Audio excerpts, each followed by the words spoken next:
With Jude, look how nice my hairline is, Bellingham signing for Real Madrid from Borussia Dortmund, I thought this was a great time to look back at some of the biggest sales that Dortmund has made. Because as much as they are Lil Bro in Bundesliga, and I hate the fact that they crumble every single time they actually have a chance to take over the Bundesliga dominance from Bayern Munich, there are not many clubs better than Dortmund at identifying talent, recruiting them, developing them, and then selling them for a hefty fee.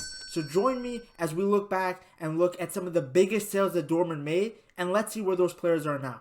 If you enjoy the content, please leave a like, subscribe to the channel, it helps me out a ton, and let's look at the Borussia Dortmund biggest transfers. Okay, let's start with the most recent sale that Borussia Dortmund has done, and that is Jude Bellingham. He was sold to Real Madrid for 134 million euros, which is a crazy fee considering they picked him up for 25 million euros from Birmingham. Now, when they had made this purchase, it was at the time pretty risky. It made Bellingham the highest paid 17-year-old ever. You're paying a lot of money for an unproven commodity. I mean, people knew that he was a talent, but in many countries, Bellingham wouldn't even be a legal adult, and you're paying a lot of money to bring an Englishman outside of England. There was no guarantee that he would be as good as he is now when they purchased him. But of course, this is what Dortmund does. They take risk on players.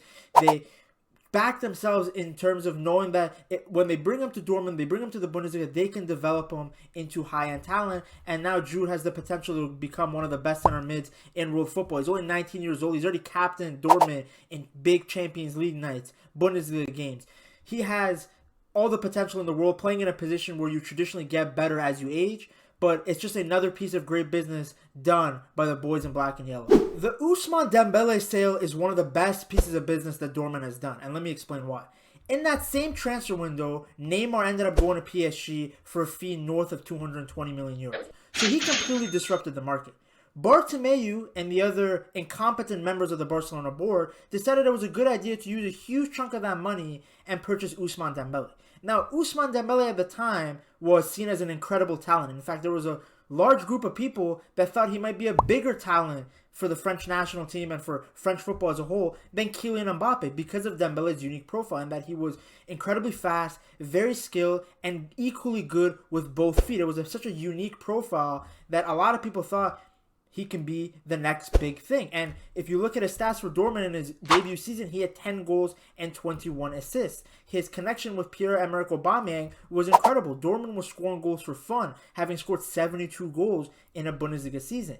The issue is that fee was just too much. And what ended up happening is Barcelona ended up getting an Ousmane Dembele that is never healthy, has had health issues the entire time he's been at Barcelona. When he has been healthy, he's rarely strung together a consistent number of games, has had no real iconic moments besides, I guess, missing that sitter against Liverpool in the first leg, which ended up causing Barcelona to go out in the Champions League of 2019. But overall, Dembele has been nowhere near quality player you expect for the fee that Barca paid for him, and he's been nowhere near the potential that people thought he had. So in terms of Dortmund, they did a great piece of business. They got the most out of him. He probably hasn't been nearly as good as he was at Dortmund, and they sold him for a huge fee that ended up funding future purchases for Borussia Dortmund.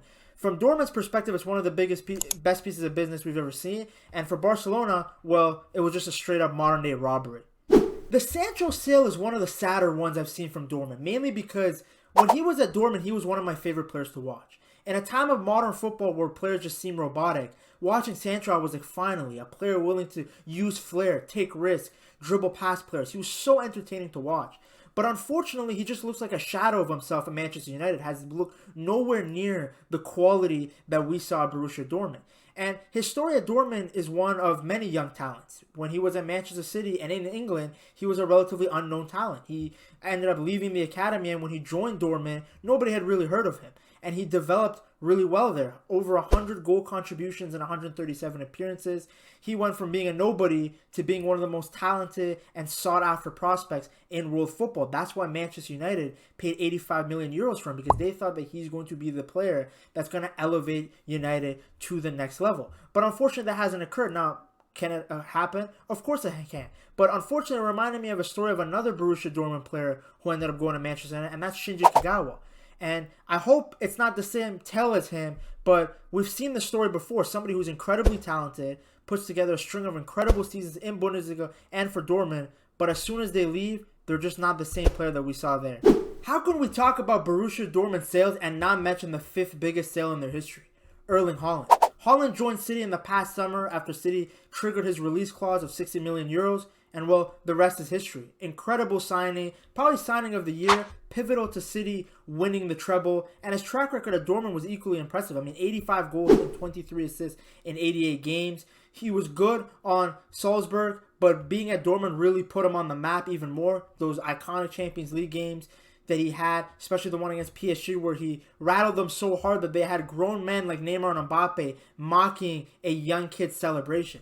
And Haaland has just been phenomenal everywhere he's went. That's why I always laugh when people say, oh, he's nothing without City. When you look at his goal-scoring record, both at Salzburg and Borussia Dortmund, it's incredibly impressive. Now, Haaland's not the only Borussia Dortmund striker to go to the Premier League and light it up. Pierre-Emerick Aubameyang did the same thing when he got signed to Arsenal for 65 million euros in the summer of 2018. Aubameyang was very good for Arsenal. I mean, he became their club captain. He was their top scorer for a while. Sure, maybe the exit was a little bit messy, but he was a pivotal player, and he was a great example of a player going from the Bundesliga to the Prem, but continuing his high-level performances.